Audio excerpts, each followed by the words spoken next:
نحمده ونصلي على رسوله الكريم أما بعد فأعوذ بالله من الشيطان الرجيم بسم الله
কিছু লোক চলে যাবে যে ওরা বললেই তো হয়ে যাবে বলেন নাউজুবিল্লাহ। এই জন্য আপনি যত বেশি জানাজা অংশগ্রহণ করবে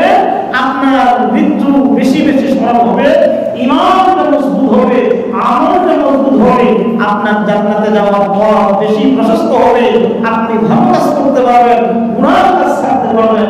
এই জন্য জানাজার মধ্যে বেশি বেশি অংশগ্রহণ করা, মুসলমানের জানাজা অংশগ্রহণ করা, এটি মুসলমান এক মুসলমান আরেক মুসলমানের দ্বিতীয় নম্বর কাজ। তাহলে একটা হলো আলহামদুলিল্লাহ মারিদ, দুই নম্বর হলো বিধিবিধা দাবু ইসাল্লিমু আলাইহি ইদা লাম ইয়াহু ওয়া ইসাম্মিদাহু ইদা আতাসা। এক নম্বর গেল যদি মুসলমান অসুস্থ হয় মুসলমানের যেমন সেবা করা, দুই নম্বর গেল মৃত্যুবরণ করলে তার যেমন জানাজার ব্যবস্থা করা, তিন নম্বর হইল যে মুরিদা দাবু মুসলমান যদি কখনো আপনাকে আহ্বান করে ইনভাইট করে ডাকে দাওয়াত দেয়, অবশ্যই সেই দাওয়াতের মধ্যে পারতপক্ষে সর্বোত্তম চেষ্টা করা, তার দাওয়াতে সাড়া দেওয়া। এটি হচ্ছে তাহলে এক নম্বর গেল অসুস্থ হইলে সেবা করা, দুই নম্বর হলো মৃত্যুবরণ করলে জানাজা, তিন নম্বর হলো যদি মুসলমান ডাকে। এই ডাক দুই ধরনের হয়। কয় ধরনের হয়? একটা বিপদে পড়ে ডাকে, আপনি ওই সময় থেকে এড়িয়ে গেলেন, আর একটা হলো দাওয়াত দেয়, খাওয়া অ্যারেঞ্জমেন্ট করছে, আপনি জানেন বিয়ে অনুষ্ঠান, অমুক অনুষ্ঠান, অনুষ্ঠান গেলে কিন্তু একটা লোক বিপদে পড়ে ডাকছে, কিন্তু আপনি ওই সময় আপনি বুঝতে পারছেন সমস্যা আছে, আপনার কাছে টাকা চাইবে, আপনি বুঝতে পারছেন রাতে ঠিক আছে আমি পড়তে করতেছি ব্যস্ত আছি, আপনি শুধু চেষ্টা করতেছেন কাকে পড়তে পারলে হয়ে গেল, পরে আর তখন দেখা হবে। ওই মুহূর্তে সমস্যা, ওর বাড়িতে লোক আসছে, ওর কাছে টাকা চাচ্ছে, আপনি জানেন আপনি তাকে এড়িয়ে গেলেন। আপনি যখন মানুষকে এড়িয়ে যাবেন এমন সময় আসবে মানুষও আপনাকে এড়িয়ে যাবে। আপনি যখন মানুষের উপর রহম করবেন, মানুষের উপর ইহসান করবেন, মানুষের উপর উপকার করবেন, আল্লাহ রাব্বুল আলামিন ঠিক আপনার বিপদের সময় মানুষের সুরতে ফেরেশতা দিয়ে আপনাকে সহযোগিতা করবে। এভাবে মানুষের অসুস্থ হইলে সেবা করা, দুই নম্বর মৃত্যুবরণ করলে জানাজায় যাওয়া, তিন নম্বর কেউ ডাকলে ডাকে সাড়া দেওয়া। ওই সাম্মিতাহু ইদা আতাসা।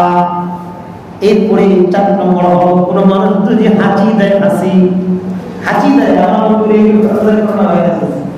হাসি মাসি করে, হাসি আসে আল্লাহর পক্ষ থেকে, বলি সুবহানাল্লাহ, আর হাই এটা আছে শয়তানের পক্ষ থেকে। কার পক্ষ থেকে আছে? হাদিসের কথা বললাম, বিশ্বনবী সাল্লাল্লাহু আলাইহি ওয়াসাল্লাম। হাসিটা আসে আল্লাহর পক্ষ থেকে। হাসি দেওয়ার মধ্যে কমপক্ষে মিশকাত শরীফের হাদিসের ভিতরে এসেছে কমপক্ষে 10টা, বলি সুবহানাল্লাহ। হাসির মধ্যে কয়টা? 10টা। মস্তিষ্ক পরিষ্কার হয়, ব্রেন সাফ হয়, জাম থাকলে সেটা ছুটে যায়, ধুলিবালি থাকলে সেটা বের হয়ে যায়। হ্যাঁ, আর অনেকগুলি বলবো কথার কথা।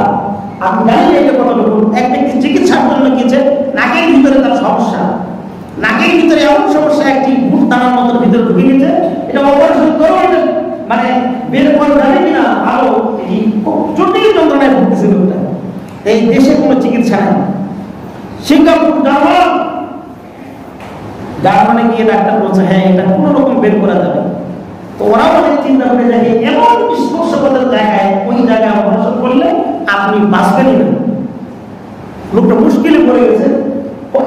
এই কথা বলতে বলতে লোকটা একটু বাইরে আসছে, কি কারণে একটা হাসি দিয়েছে, হাসি দেওয়ার সাথে সাথে ওই নাকের ভিতরে যে মুখের দাঁড়ার মতো জিনিসটা ওটা বের হয়ে গিয়েছে। সামনে একটু মুরগ ছিল, মুরগটা খেয়ে ফেলল। একজন বলবো যে এই মুরগের রিজিকটা ছিল, ওই জার্মানের মুরগের রিজিকটা আমার নাকের ভিতরে ছিল, এই জন্য আল্লাহ আপনাকে বাংলাদেশ থেকে হঠাৎ করে আপনাকে জার্মান পর্যন্ত নিয়ে আসলো। এই মুরগের রিজিক আপনার নাকের ভিতরে আপনার ঢুকে আসছিল, এটা মুরগটা খেয়ে নিল, আপনি অসুস্থ। ডাক্তার বলছে আর কোনো সমস্যা নেই, আপনি এখন চলে যাবেন। তাহলে আমি হাসির এখানে উপকার পেলাম, ওরা ঠিক না? নাকের ভিতরে ধুলি মানে অনেক কিছু যায়, মাস্ক লাগাই আমরা, ডবল মাস্ক লাগাই আমরা, কাপড়ের লাগাই, তারপরে আপনার সার্জিক্যাল মাস্ক লাগাই, এরপরও ধুলাবালি ঢুকে। ধুলাবালি যত ময়লা নোংরা আবর্জনা আছে, সাইকেল ওয়ার্নিং করা লাগে, মোটরসাইকেল সার্ভিসিং করা লাগে, গাড়ি পার্কে ফেলে নিয়ে যায়, ঠিক করা লাগে, ময়লা থাকলে এয়ার ক্লিনার দিয়ে পরিষ্কার করা লাগে, এরপরে গাড়িটা রানিং হয়, সুন্দর হয়। আমাদের নাকের ভিতর দিয়ে যত ধুলিবালি যায়, এই কন্টেনারের ভিতরে থেকে যত কিছু মস্তিষ্কে যত প্রয়োজন যায়, খারাপ জিনিস যায়, শুধুমাত্র এটা যদি হাসি না আসতো তাহলে এই মানুষগুলি প্রত্যেকটা মানুষের এই ব্রেন আপনার মনে দিয়ে করা লাগতো, এই মাথা মস্তিষ্ক অপারেশন করে এগুলি সব পরিষ্কার করা লাগতো, সবগুলি হাসির দ্বারা পরিষ্কার হয়ে যায়। এই জন্য বিশ্বনবী ইসলাম 10 জন করে বলেছেন হাসি, আর শয়তানের পক্ষ থেকে হাই। এই জন্য হাই যখন আসবে মুখটা বন্ধ করে দেওয়া, হাত থেকে দেওয়া। যদি কেউ হরমান করে হাই দেয় তাহলে ওই সময় শয়তান তার মুখে প্রসাব করে দেয়, সুস্পষ্ট হাদিস। আল্লাহু আকবার। এই জন্য হাসিকে বন্ধ করবেন, চেষ্টা করবেন, মানে হাইটাকে বন্ধ করবেন, চেষ্টা করবেন হাই যেন না আসে। একটা যদি এসেই যায় কন্ট্রোল করতে না পারে, তখন আপনি হাত দিয়ে আপনার দুই হাত দিয়ে মুখটা ঢেকে দিবেন। এটাকে চতুর্থ নম্বর। যদি মুসলমান কখনো হাসি দেয়, কখনো কি দেয়, হাসি দেয় দিয়ে আলহামদুলিল্লাহ বলে, তাহলে জবাবে ইয়ারহামুকাল্লাহ, জবাবে কি বলা, ইয়ারহামুকাল্লাহ বলা। যদি হাসি দিয়ে আলহামদুলিল্লাহ না বলে তাহলে আপনার কোনো দায়িত্ব নেই। এটা হলো মুসলমানের চতুর্থ নম্বর কর্তব্য। 1 নম্বর হলো অসুস্থ হলে সেবা করা, 2 নম্বর হলো মৃত্যুবরণ করলে জানাজার মধ্যে যাওয়া, 3 নম্বর হলো মুসলমান তাকে বিপদে হোক সুখে হোক আহ্বান করলে দাওয়াতে দাঁড়িয়ে সারা দেওয়া, 4th নম্বর হলো মুসলমান হাসি দিয়ে যদি আলহামদুলিল্লাহ বলে জবাবে ইয়ারহামুকাল্লাহ, আর যে ব্যক্তি হাসি দিয়ে আলহামদুলিল্লাহ বলেছে সে যদি শুনতে পায় একজন জবাব দিল ইয়ারহামুকাল্লাহ বলে, তখন সাথে সাথে তারও একটি দোয়া আছে, ইয়াহদিকাল্লাহু ওয়া ইউসলিহু বালাহু। আল্লাহু আকবার। হাসিরা তাইলে পড়বি যে আমার জবাব দিল, আমি তাদের জন্য দোয়া করি, জবাব দিই, এমনি সালামের মতো সওয়াব। সুবহানাল্লাহ। প্রিয় হাজিরিন, 5 নম্বর হলো ইয়ারুদ্দুস সালামা। মুসলমানের যখন দেখা হবে সালাম দিয়ে দিবে, যদি সালাম দেয় তাহলে তার যেমন 90 নেকি হবে, সে আগে একটা জান্নাত পাবে, একটা জান্নাতের টিকিট পাবে, তার জন্য জান্নাত বরাদ্দ হবে। অনুরূপ যে সালামের জবাব দিয়ে দিল সে একটা ওয়াজিব আদায় করার সওয়াব পাবে। এই 2 জন ব্যক্তির জন্য জান্নাতের ঘর বরাদ্দ থাকবে। সুবহানাল্লাহ। সালামের নগদ ফায়দা হলো আপনার এই কঠিন সমস্যার ভিতরে আপনার জন্য দোয়া করবো, ভাই আপনার উপর শান্তি বসিল, আর আপনি বলেন আপনার উপরও শান্তি হোক। এটা তো সব থেকে বড় উপকার, সব থেকে বড় উপকার এটার মধ্যে নগদ। প্রিয় হাজিরিন, এরপরে 6 নম্বর হলো ইয়ানসাহু লাহু গাবা আও শাহিদা। কোন মুসলমান উপস্থিত থাকুক অথবা অনুপস্থিত থাকুক, উপস্থিত থাকা না থাকা, এখানে থাকা যেখানে থাক, কোন সময় মুসলমানের অকল্যাণ কামনা করা যাবে না, ক্ষতি কামনা করা যাবে না, সব সময় মুসলমানের কল্যাণ কামনা করা। সুবহানাল্লাহ। এই বিষয়টি মুসলমানের কর্তব্য। প্রিয় হাজিরিন, মুসলমান কোন মুসলমানের অকল্যাণ কামনা করতে পারবে না।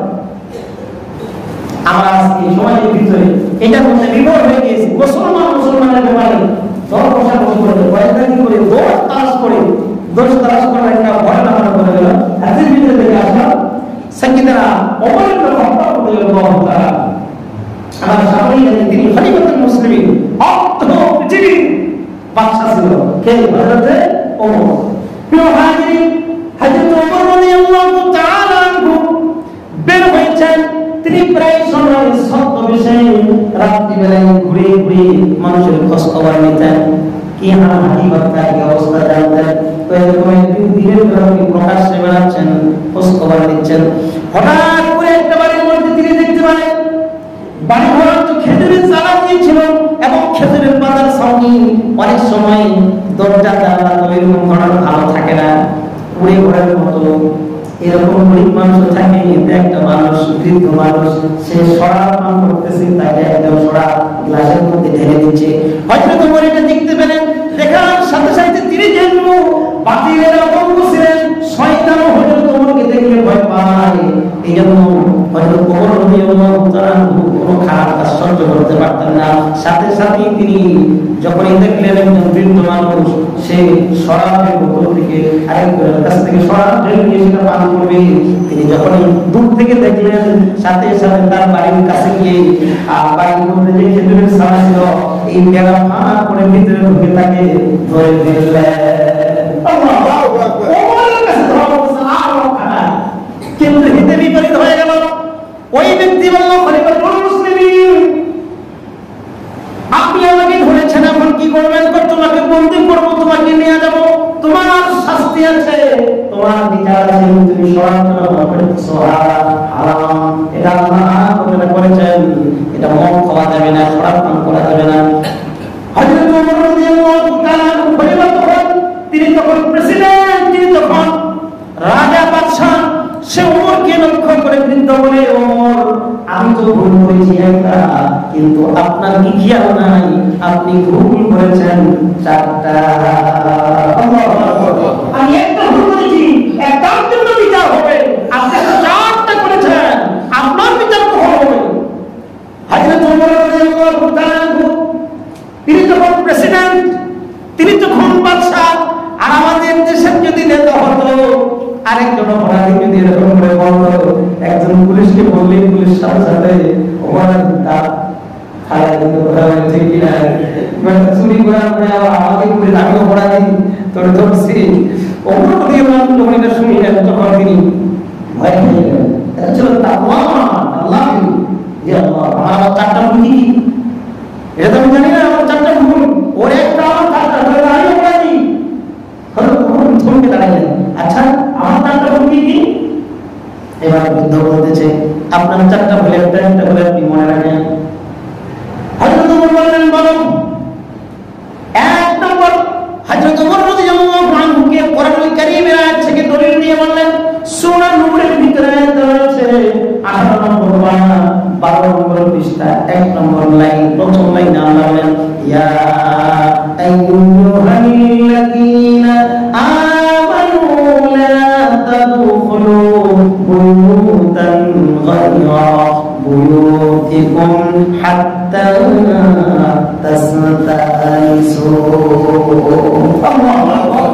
এক নম্বর বৃদ্ধ বলেন, আল্লাহ রাব্বুল আলামিন কোরআনুল কারীমের ভিতরে বলেছেন, হে ঈমানদাররা, তোমাদের যদি ঈমান থেকে থাকে, তোমরা যখন কারো বাড়িতে প্রবেশ করবা, অবশ্যই ওই ব্যক্তির কাছে অনুমতি নিয়ে তার বাড়িতে প্রবেশ করবা। সুবহানাল্লাহ। আপনি তো অনুমতি নিয়ে আসবেন না, আপনি এসেছেন আমার বাড়িতে, আপনি অনুমতি নিয়েছেন? আমি বাড়িওয়ালা, আমার কাছে অনুমতি নিয়েছেন? অনুমতি নিয়ে যাই, কোথাও অনুমতি নিয়েছে কি? অনুমতি নেই না। এই জন্য বৃদ্ধ আপনার এক নম্বর অনুমতি নেন নাই। 2 নম্বর যেটা দোষ, সূরা নূরের ভিতরে আল্লাহ তার পরবর্তী সময় বলেন, লা তাদখুলু বুয়ুতান গায়রা বুয়ুতিকুম হাত্তা তাসতানিসু ওয়া তুসাল্লিমু আলা আহলিহা। আল্লাহু আকবার। 2 নম্বর দোষ হলো, আল্লাহ স্বয়ং কালামের আগে ভিতরে বলেন, তোমরা যখন কোনো হে মুসলমানেরা, ঈমানদাররা, তোমরা যখন কারো বাড়ি যাবে, 1 নম্বর যখন তার কাছে অনুমতি চাবে, 2 নম্বর অবশ্যই তোমাকে ওই বাড়িতে সালাম দিয়ে প্রবেশ করতে হবে। সুবহানাল্লাহ। আপনি তো সালাম দেন না, আপনি সালাম দিয়েছেন? না, সালাম তো দেই নাই, বেটা তুই মদ পান করবি, মেজাজ বড় বাবা, তোকে ধরে ফেলছি, তো আসলে আপনি কি খেয়াল দিবেন? তো বলতেছে এটা আপনার 2 নম্বর ভুল। এবার বলেছে কার ভুল আছে, 4 নম্বর ভুল করেছেন আপনি। সর্বনাশ, আমি কি ভুল করেছি? এরপরে বৃদ্ধ বলে, আপনি যে 3 নম্বর ভুল করেছেন সেটা হলো বিশ্বনবীর হাদিসের ভিতরে রয়েছে। বিশ্বনবী বলেন, তোমরা মানুষের বাড়িতে যখন প্রবেশ করবে তখন সদর দরজা দিয়ে প্রবেশ করবে, মেইন গেট দিয়ে প্রবেশ করবে, যেমন তুমি মানুষের বাড়িতে যাচ্ছ তুমি ভদ্র এসে যাবে। কিন্তু আপনি আমাকে আমার বাড়ির গেট দিয়ে আপনি ঘরে নাই, আপনি সরাসরি আমার বেড়া ফাঁকা করে আপনি ঢুকে পড়েছেন। সুবহানাল্লাহ। এটা আমরা 3 নম্বর ভুল, আপনি তো সাহায্য করার জন্য বলতেছে এটা আপনি 3 নম্বর ভুল করেছেন। আপনি তো সদর দরজা দিয়ে ঢুকেন না, আমাকে সরাসরি বলবো দেখে আপনি একবারে বেড়া ফাঁক করে খেজুরের সাথে ভাগ করতে তার সময় লাগে না। আমাদের এই গ্রামে এখন নাই পাওয়া যায় না, এই যে সুপারি গাছের ফলগুলো আছে পড়ে যায়, আপনার বাঁশ দিয়ে টান দেওয়ার পরে আপনার যদি একটা একটা করে শাড়ি করে সুন্দর বেড়া মতো দিয়ে হয়ে যায়। আগেকার যুগে জীবন তারপরে গোসল হয়, তখন বেড়া দাঁড়িয়ে দিতে পারতো না, এই নারিকেলের খোলগুলো দিয়ে দিয়ে চতুর্পাশে বেড়া করে ফেলতো। আমার করে শুকিয়েও যেত, যখন বেশি শুকিয়ে যেত তখন সেটা আবার রান্নার সাথে লাগাইতো। আমার বাচ্চাগুলো ছোট বাচ্চা হয়ে দিয়ে একটা ধরে টাকা গাড়ি বানাইতো। কথা বলে ঠিক কিনা? প্রিয় ভাইরা, হযরত ওমর রাদিয়াল্লাহু তাআলা ভয়ে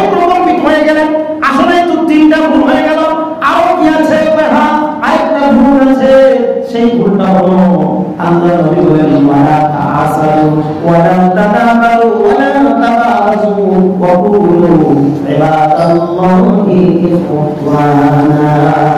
আল্লাহ নবী বলেন আমার উম্মতেরা, মুসলমান তোমরা খবরদার কোন মুসলমানের পরোপকার করবে, মুসলমানের কোনো অপকার করবে না, অর্থাৎ তুমি উপকার করবে, মানুষের ক্ষতি করবে না, তুমি হিংসা করবে না, তুমি দাবি করবে না, কষাকষি করবে না, সুগুলি করবে না, মানুষের দোষ খুঁজে খুঁজে বের করবা।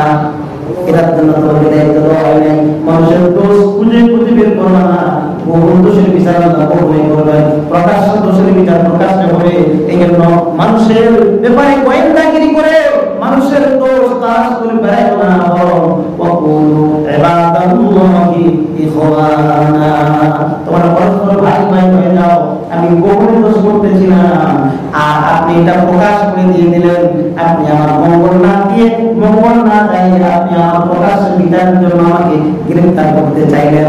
আপনার উচিত ছিল গোপনে গোপনে দোষ তালাশ না করা, আর গোপনে আমাকে দোষী পাইলে গোপনে আমার শাস্তি ব্যবস্থা করা।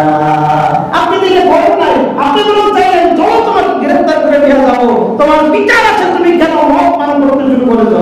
এটা তো আপনার চতুর্থ নম্বর ভুল, যে আপনি আমার অকল্যাণ চাচ্ছেন। আমি মাত্র আপনি আমার তো এখানে করতে পারেন, অথবা আপনি আমাকে গ্রেফতার করতেছেন কিসের আসামি?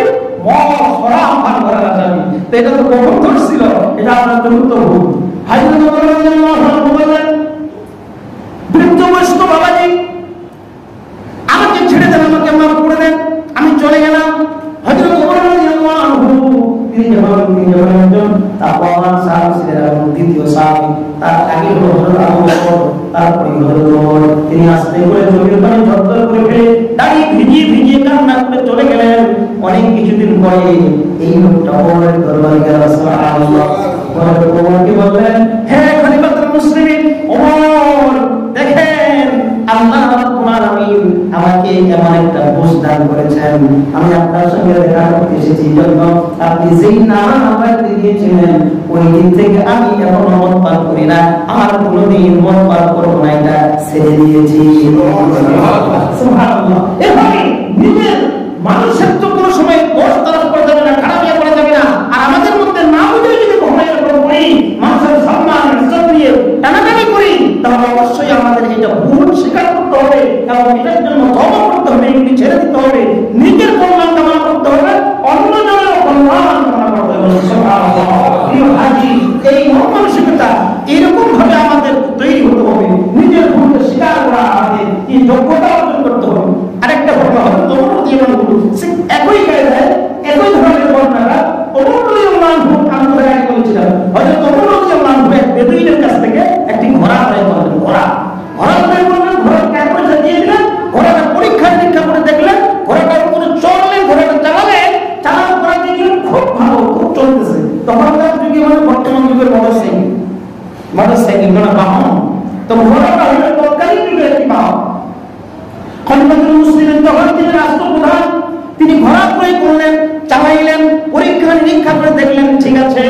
এরপরে ওই গ্রামের লোকটাকে টাকা পয়সা দিয়ে চলে গেলেন, অনেক দূর চলে গেলেন, বাড়ির কাছে চলে গেলেন।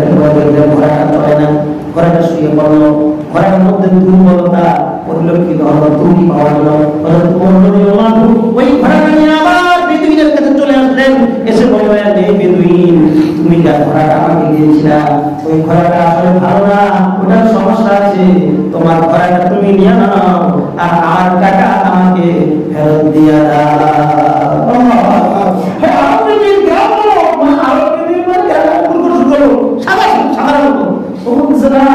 আপনি খলিফাতুল মুসলিমিন হয়েছে কি হয়েছে?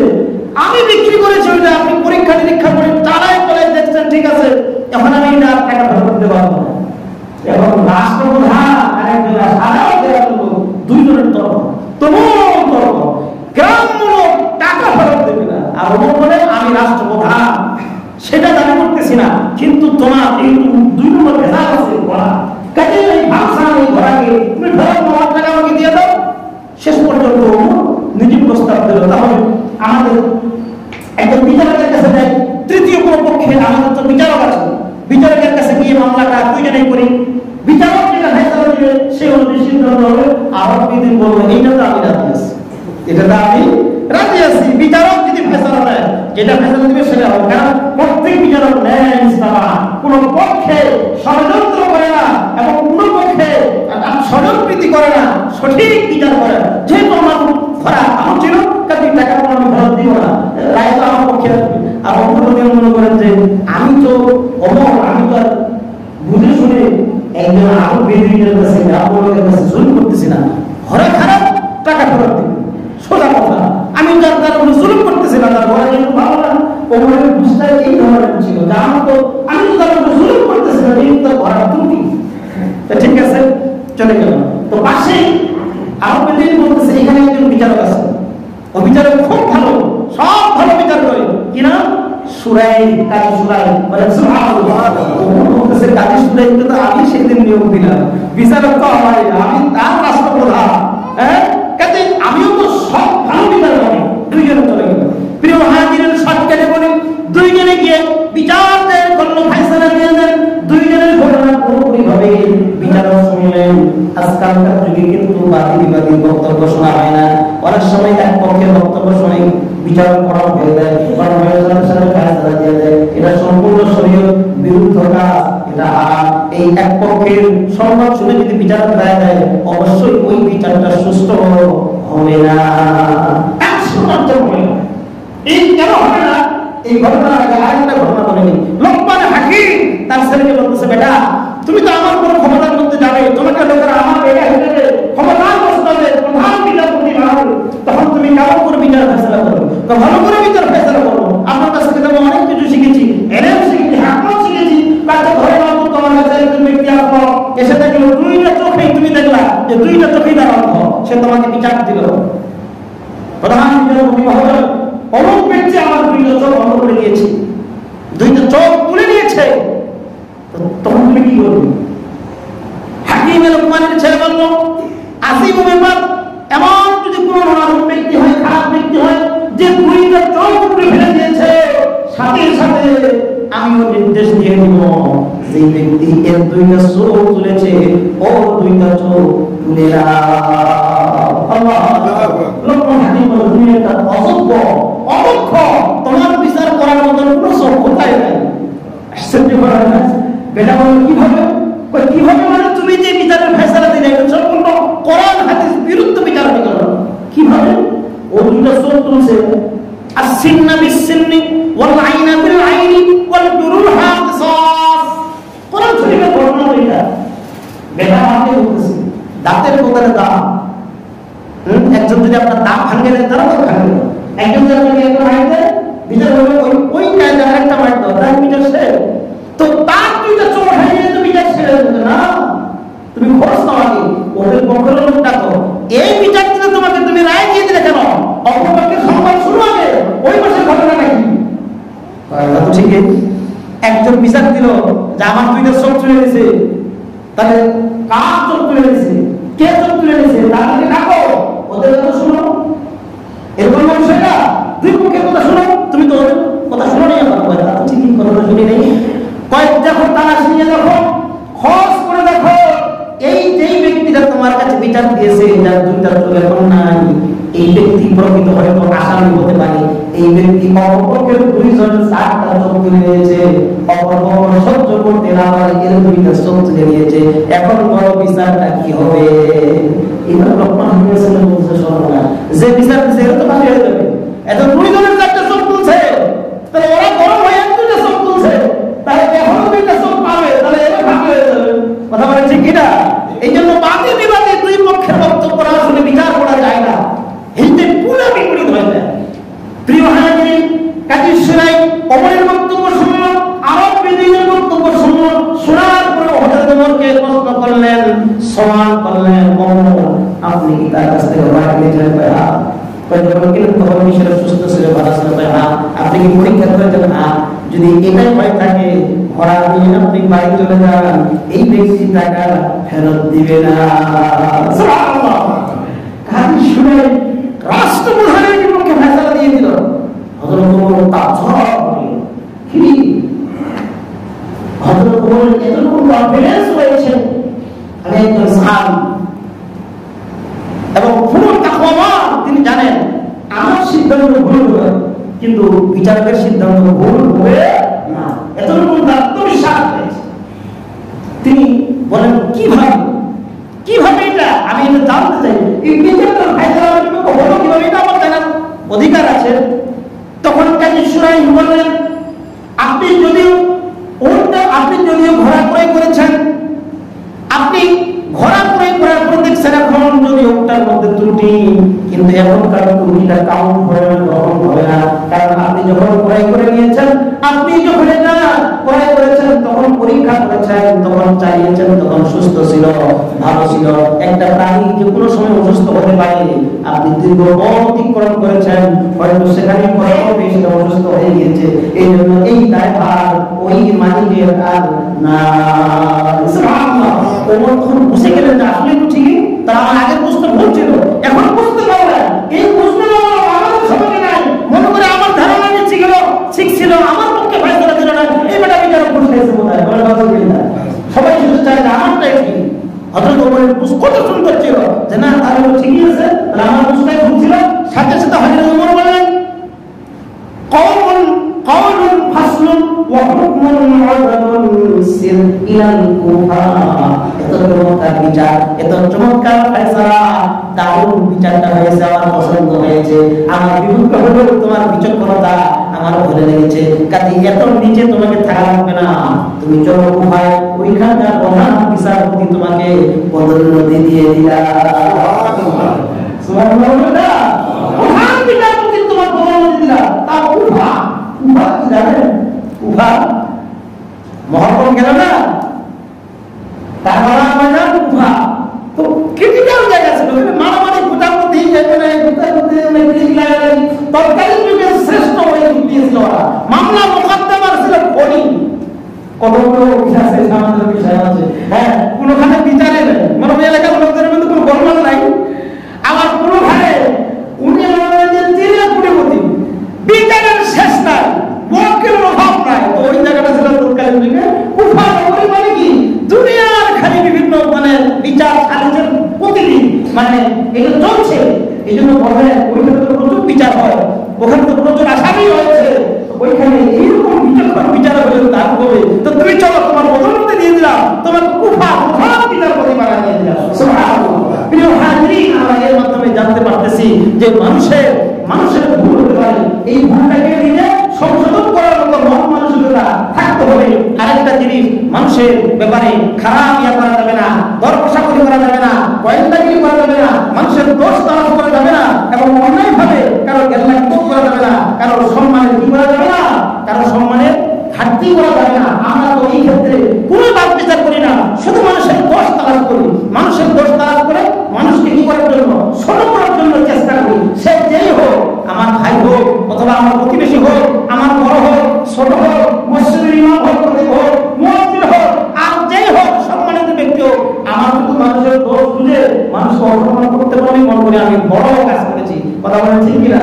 নিজের স্ত্রীদেরকেও ছাড় দিই না, নিজের বাবা মাকেও ছাড় দিই না, পুরো অভদ্রতা, এগুলো আমাদের পরিহার করতে হবে।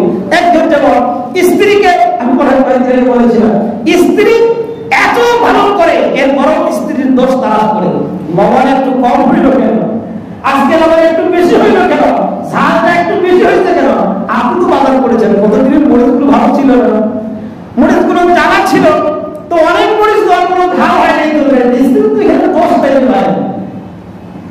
এই দিন এমন মরিচ নিয়ে আসছে একবারে সবগুলো ভালো, আগের দিন 10টা নিয়েও ঝাল হয়নি, আজকে 5টা নিয়েছে, ঝাল বেশি হয়ে যায়, স্ত্রী ওদের ভালো আছে না? এরকম কথা বলেন আছে না? নাই দোষ তালাশ করা যাবে না। যেমন আজকে আমি যখন আসতেছিলাম, আজকে অনেক আগে আমি এসেছি, আসার সময় বাড়িতে কেউ নাই, আমার পরিবার পরিজন সবাই আমার মনের বাসা, আমরা গতকালকে বাবা খেতে গেছিলাম, আসার সময় আজকে কেউ নেই, তোমার বললাম রাতও কিছু খাই নাই, কি করবো, কিছুই করতে পারি না, স্ত্রী তো খুব দোষ ধরা যায়, আর আমি কিছুই করতে পারলাম না, কষ্ট ভাত করে দিলাম, তো সকালবেলাও কিছু করতে পারিনি, মনে করলাম একটা লাল চা বানাই খাই, ওই হিটার চুলায় আপনার বিদ্যুতের চুলায় পানি দিয়েছি অনেকটা, যেন শুকায় না যায়, দেরি হয়ে যায়, ছেলে মানুষ, তার পানিটা গরম করে আমি কিতাব নিয়ে বসছি, কিতাব নিয়ে বসে কিতাব পড়তে পড়তে জোবান রোল করতে করতে মনে হলো চাপ যে পানি কোথায় দিয়েছি দিয়ে দেখি পানি পুড়ে ভেসকিও পুড়ে যাওয়া শুরু হয়েছে।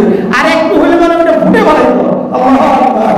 স্ত্রীর খুব দোষ ধরি, চাটা ভালো করতে পারো নাই, কি করলো সারা জীবন, চাটা বানাইতে পারো না, একটু চিনি কম হয়েছে অথবা চিনি দিতে পারো নাই, অথবা আটা তো ভালো হয় নাই, আর তুমি লেবু দেয় নাই, লেবুটাও কি আনতে দেয় দোষ আনতো।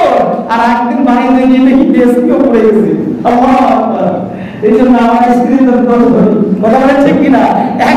আমি এর আগে বলছিলাম হযরত ইমাম আবু হানিফা রাহমাতুল্লাহ আলাইহির কাছে এক ব্যক্তি আসলো একটা মাসআলা নিতে, যে হুজুর আমি স্ত্রীর উপর খুব জুলুম নির্যাতন করি, স্ত্রীর খুব দোষ তালাশ করি, ওকে সবসময় আমি রিমান্ডের মধ্যে রাখি, কিন্তু আমার স্ত্রী খুব সুন্দরী, ওই স্ত্রী চলে গেলে আমি কিন্তু বাঁচবো না, আমি এমন অসুন্দর, আমার এমন ঠোঁট ক্যামেরা, আমি যেমন কালো, আমি যেমন মূর্খ, আমার কপালে ভালো এরকম সুন্দরী বহু শুনবে না। এরপর আমার একটা বদপার হয়ে গেছে, স্ত্রীর একটু কিছু হইলে পান থেকে চুল ঘটলে আমার মায়ের দিন শুরু হয় এবং দরজায় বক্তৃতা শুরু হয়ে যায়। তখন আজকাল একটা বড় ভুল করে ফেলেছি কি, আমি স্ত্রীকে রাগ হয়ে গরম দেখে বলেছি আজকে যদি তুমি মানে এই ভুল করেছো, তা তোমার সঙ্গে সারা রাত তুমি আমার মানে তোমার সঙ্গে আমার এত বেশি মানে রাগ হয়েছে যে আজকে রাতের ভিতরে আর মনে করে যে তোমার সঙ্গে কোনো কথা নেই, তোমার সঙ্গে কথা বলবো না, আর আজকে রাতের ভিতরে তুমি যদি আমার সঙ্গে কথা না বলো তোমাকে 3 তালাক, কয় তালাক? 3 তালাক বলেছিলাম না আগে? বলেছিলাম কোথায়? রাতের ভিতরে তোমার সঙ্গে কথা বলবো না, আর যদি কথা বলি না রাতের ভিতরে তুমি আমার সঙ্গে কোনো কথা বলবে না, যদি কথা বলো তাহলে 3 তালাক, মানে তোমার বড় বড় রাগ কষ্টার খুব উঠে গেছে, কথা বলার জন্য পারবো, কাজে রাতে তুমি আমার সঙ্গে কোনো যদি কথা না বলো তাহলে তুমি 3 তালাক। ও মনে করছে স্ত্রী তো এই কাছে পাওয়া ঠিক বলবে, আমাকে বারণ করে দিয়েছে, এই জন্য শর্ত দিয়েছে রাতের মধ্যে তুমি আমার সঙ্গে কোনো কথা বলবে না, মানে কথা যদি না বলো চুপ করে থাকো, ধৈর্য ধারণ করো, তাহলে তুমি 3 তালাক। আর যে ধারণা ছিল স্ত্রী তার কাছে মানুষকে ক্ষমা যাবে, তার তালাকটা পতিত হবে না, এই জন্য বলছে তুমি আমার সঙ্গে রাত কোনো কথা বলবে না, তুমি যদি এটা কমপ্লিট করতে পারো ফজর পর্যন্ত তাহলে তুমি 3 তালাক। স্ত্রী এখন কথা বলে না, স্ত্রী মনে করছে তোর মতো স্বামীর কাছ থেকে বাঁচতে চাই, এই জন্য আজকে রাত তোমার সঙ্গে কোনো কথা বলবো না। স্ত্রী ভালো বলে আছে, বেচারা এখন থেকে রাত 10টা 11টা স্ত্রী তো কথা বলে না, তাহলে স্ত্রী তো কথা বলে না, স্ত্রী তো ঠিকই ঠিক আজকে স্ত্রী যদি আমার সঙ্গে কথা বলে আমার তো 3 তালাক পতিত হয়ে যাবে। আমি তো বলছি ফজরের আগ পর্যন্ত আমার সঙ্গে তুমি যদি কথা না বলো 3 তালাক। এখন বেচারা মুসিবতে পড়ে গেছে, পাশের ইমাম সাহেবের কাছে গেছে, হুজুর আমি তো স্ত্রীকে এইভাবে বলেছি রাতের মধ্যে আমার সঙ্গে ফজরের আগে যদি কথা না বলে তাহলে 3 তালাক, আমার স্ত্রী তো তালাক হয়ে যাচ্ছে, এখন কি হবে? হুজুর বলছে তালাক হয়ে যাবে, তালাক কোনো উপায় নেই, তুমি কি বলতো? তাই বলছি ফজরের আগ পর্যন্ত কথা না বলে পুরো 3 তালাক একবারে দেখাই দিয়েছি। কেন মুশকিল পড়ে গেছে? পাশে বলছে পাশের ইমাম সাহেব আবার হুজুরের কাছে না, হুজুরের কাছে হুজুর বলছে তালাক তোমার পতিত হবে, ফজরের আগে যদি কথা না বলে তালাক হয়ে যাবে। পরে ইমাম সাহেব বলছে তবে পাশে বড় ইমাম সাহেব আছে আমাদের জানা শ্রেষ্ঠ ইমাম আবু হানিফা, ওনার কাছে তুমি একটা ব্যবস্থা করতে পারো, ব্যবস্থা করতে পারবে, তালাক তো পুরো হয়ে যাবে, আর কি ব্যবস্থা করতে পারে? আচ্ছা তারপর তুমি যা দেখো ওখানে কোনো ব্যবস্থা হতে পারে। আবু হানিফা আমাদের কাছে গেছে, উনি বলছে না আমার বউ তালাক হবে না, তালাক হবে না, কি করে আমরা পায়ে ধরি আমাকে বাঁচা, তালাক হবে না, কয় না তালাক হবে না, তোমার বাড়ি কোথায়? অন্য জায়গায়, চলো চলে আসছে। তো বাড়ির পাশে মসজিদ আছে, আসছে আবু হানিফা রাহমাতুল্লাহ আলাইহি বাড়ির পাশে মসজিদের মধ্যে বসে আছে, যখন রাত 3টা বেজে গেছে আযান শুরু হয়েছে, আল্লাহু আকবার আল্লাহু আকবার আযান শুরু হয়েছে। এবার স্ত্রী বলে স্বামী এই যে আযান গেছে ফজরের, ফজর আগ পর্যন্ত কথা বলবে, তোমার কাছে আমার তালাক কমপ্লিট হয়ে গেছে, চলে গেল। এই ব্যক্তি মসজিদে হুজুরের কাছে বলল, হুজুর আমারে কি বললেন, তালাক তো হয়ে গেল। কি বলবে? তালাক তো হয়ে গেল, কি বলবে? আমার স্ত্রী তো আমাকে এখন দাদা বাড়ি চলে যাচ্ছি, ফজরের আযান হয়ে গেছে, সে ফজরের আযান পর্যন্ত অপেক্ষা করতে কথা বলে যায়। তোমার স্ত্রী কথা বলেছে? হ্যাঁ এই তো এইভাবে কথা বলা পারে। স্ত্রীকে গিয়ে বলো ওই আযানটা ফজরের ছিল না, আমি তোমার স্ত্রীকে কথা বলার জন্য এখানে তাহাজ্জুদের আযান দিয়েছি। সুবহানাল্লাহ, তাহাজ্জুদের আযান দিয়েছি, ফজরের এখন অনেক দেরি আছে। এইবারে তো উঠে আসে বলছে বউ তালাক তো হয় নাই, কেন? তো হুজুর যে আযান দিয়েছে ওইটা ফজরের না, তাহাজ্জুদের, বলেন সুবহানাল্লাহ। এই জন্য আসলে আমরা সবসময় স্ত্রীদের দোষ তালাশ করি, কোন সময় এমন আমরা রাগ হয়ে যায়, গোসা হয়ে যায়, স্ত্রী তালাক হয়ে যায়। আবার অনেক সময় হুজুরের আমাদের কি করে দেয়, হুজুরের ঠিক করে দিয়ে দেয়, ঠিক করে বুদ্ধি থাকে না অনেক সময়। এখন তো আবু হানিফা রাহমাতুল্লাহ নাই যে এরকম কিছু বুদ্ধি বের করে দিবে যে বুদ্ধির মাধ্যমে আপনি আপনার বউকে ফিরিয়ে যাবেন। সব বলতেছে আবু হানিফা ক্ষমতা নাই, কিন্তু উনি কৌশল করে বুদ্ধি করে ওনার স্ত্রীকে কথা বলা দিয়ে যায় তাহাজ্জুদের আযান দিয়ে। এইটা এগুলোতে কথা ছিল না। যেমন আগে কি বলছে হলো একটা মাসালা, কি মাসালা? আবু হানিফার কাছে এক ব্যক্তি তার স্ত্রীকে বলছে পানি গ্লাস দিয়েছে খেতে, দিদি দেরি হয়ে গেছে, তা কম হয়ে বলছে যে আমি যদি পানিটা খাই তুমি 3 তালাক, যদি পানিটা ফেলে দেই তাও তুমি 3 তালাক, যদি কাউকে ধরতে দেই তাও তুমি 3 তালাক, যদি আমি যদি গ্লাসটা মাটির মধ্যে রাখি তাও তুমি 3 তালাক। আর কোনো উপায় আছে বলেন? খেয়ে ফেললেও 3 তালাক, ফেলে দিলেও 3 তালাক, কাউকে ধরতে দিলেও 3 তালাক, গ্লাসটা মাটিতে রাখলেও 3 তালাক। ও গ্লাস নিয়ে কোথাও থাকবে। এখন এই কোন ইমাম কোন মামলা ফতোয়া দিতে পারে না যে তালাক থেকে বাঁচানোর কোনো উপায় আছে নাকি। শেষ পর্যন্ত আবু হানিফার কাছে নারাজ হয়েছে। আবু হানিফা বলছে তালাক হবে না, এটা বুদ্ধি আছে। কি বুদ্ধি? আবু হানিফা রাহমাতুল্লাহ বলছে যে গ্লাসের পানি খাইতেও হবে না, ফেলেও দিতে হবে না, কাউকে ধরতেও দিতে হবে না, গ্লাসটা মাটিতেও রাখতে হবে না। বুদ্ধি আছে। কি বুদ্ধি? শুকনা সুতি কাপড় নাও, গ্লাসের মধ্যে ঢোকা হবে বড় কাপড় নাও, আস্তে আস্তে আস্তে করে ঢোকে সুতি কাপড়টা সম্পূর্ণ করে রেখে চুষে দেবে, গ্লাসে কোনো পানি থাকবে না। এইরকম বুদ্ধি বর্তমান যদি কোনো আলেম আছে, এটা আবু হানিফা অনেক আগে চলে গেছে। এখন বলে গ্লাসের পানি ফেলেও তো হলো না, গ্লাসের পানি খাওয়াও হলো না, গ্লাসের পানি কাউকে ধরতেও তো হলো না, গ্লাসটাও পানি সহ পানিতে রাখা হবে না, কিন্তু পানিটাকে উদ্ধার করা হয়েছে শুকনা একটা সুতি কাপড়ের মাধ্যমে। এখন কি আর তারা হবে? বলেন কথা বলেন, তারা হবে? হবে না। আসলে এলিমেন্ট উদ্দেশ্যে আমরা মানুষদের শুধু ভুল করি। এলিমেন্ট উদ্দেশ্যে বসলে অনেক লাভ। আজকের বিষয় ছিল অন্য, কিন্তু আরেক বিষয়ে চলে আসছে। তবে মেইন আলোচনা ঠিকই আছে।